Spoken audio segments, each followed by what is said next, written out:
Okay, assembly sequence. We're going to take a bearing with the back of the shield out, slide it onto the bolt.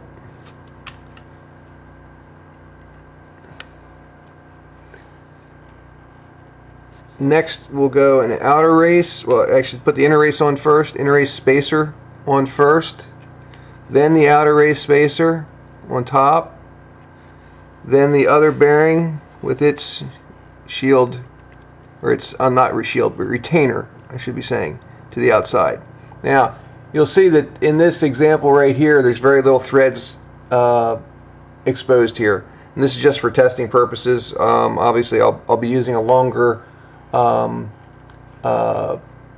head screw for this in production versions of these, but I will be making these bearing spacer sets available as long as it works like I think it does. I'm going to go ahead and install this. We'll slide this right into the grip. Actually, first I have to put well actually I'll put the Loctite in the hub. So we'll slide this right in, and you can, well,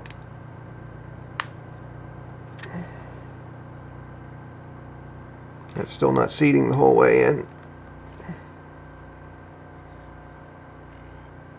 Okay, I believe that's all the way in, and we'll check here. We'll check for the blade clearance. This is what I was talking about here, where the blade bottom is going to possibly hit the screw, but if we look in here we'll see that we've got that pretty close. The worst that happens is I have to just dust a little bit off the back of the blade.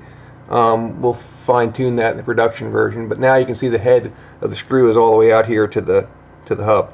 So now we're going to Loctite that into the hub, and we'll okay, I'm going to install the Loctite in the hole rather than putting on the screw, because we don't want to get Loctite in the bearings.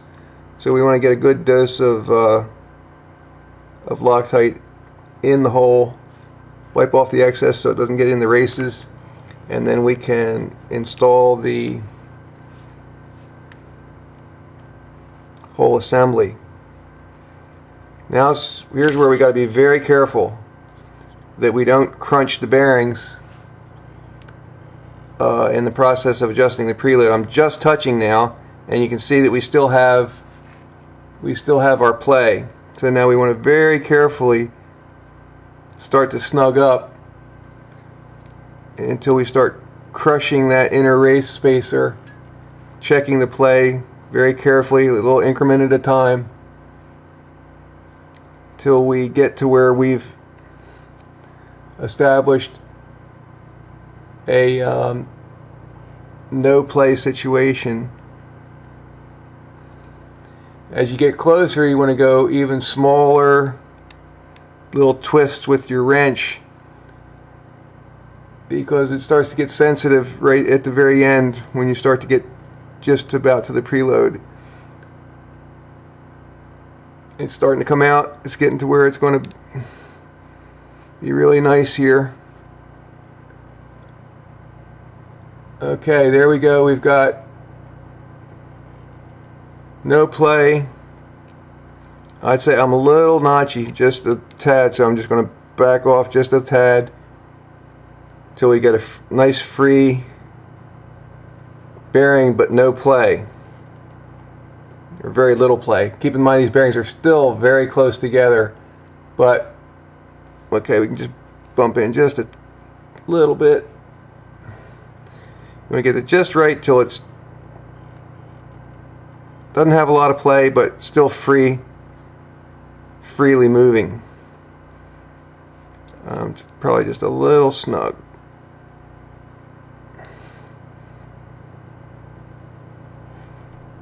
And another thing to keep in mind is in flight, as the centrifugal force loads the one bearing and unloads the other, this will actually get looser in flight. So if it's just smooth and doesn't have any notchiness but still feels a little tiny bit snug, you're okay. But now you can see here, if we compare the two sides, this has very little play compared to this side, which is flopping around really bad. And I'm coming to the conclusion now that that much flop is what's happening. That's binding the actual bushing on the pitch arm in the link. That bend right there is what's causing the actual drag. Is when this moves like that and bends over, it's causing that drag in the link itself. So I think we definitely improved things immensely here. And these are not new bearings. I have a feeling that these bearings might be a little notchy in themselves, but I think this will prove out that we're going to decrease our forces radically, and we've got a lot better situation. So I'm going to do the other side. Okay, here's the assembled tail blade now. Now you can see we've got no free play. This is solid. The only flex you see is the hub flexing in my fingers here because it's so hard to hold on to. The hubs themselves have no play, and we're still free. So now we're going to assemble it back on the tail, go back and look at some pushrod forces now with this on.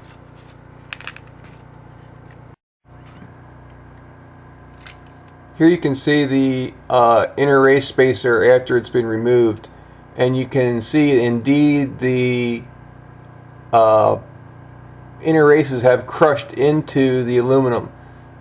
So these are obviously a use once and throw away deal when you replace a bearing, because the next bearings might not be the same and you do want it to tighten up. So that when we say crushable spacer, that's what we were talking about right there. Okay, this is with the spacers between the bearings.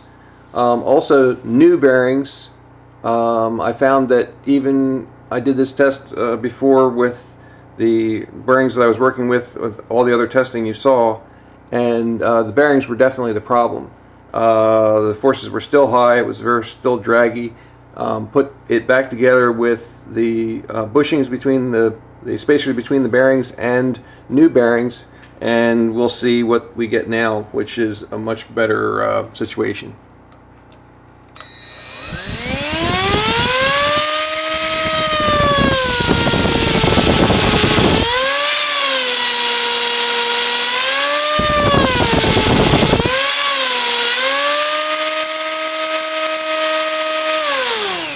Okay, we saw there nice crisp motion, 12-13 ounces at both extremes of travel, smooth, no stickiness anywhere. So all that was just to get to the point to where we could actually design the Chinese weights for these, to drop that 12-13 ounces down to a reasonable level. Here's the Chinese bolt and nut that have been made for the T250. This threads in like the normal one. From the small end goes in from the outside. The larger nut goes on the boom side, and you adjust your blade tension as usual, and just gently lock up the nut onto the bolt. And the nut is a self-locking, but you should still use some medium Loctite on it. Okay, this is the pushrod force test with the Chinese nut and bolt installed, and we'll fire it up.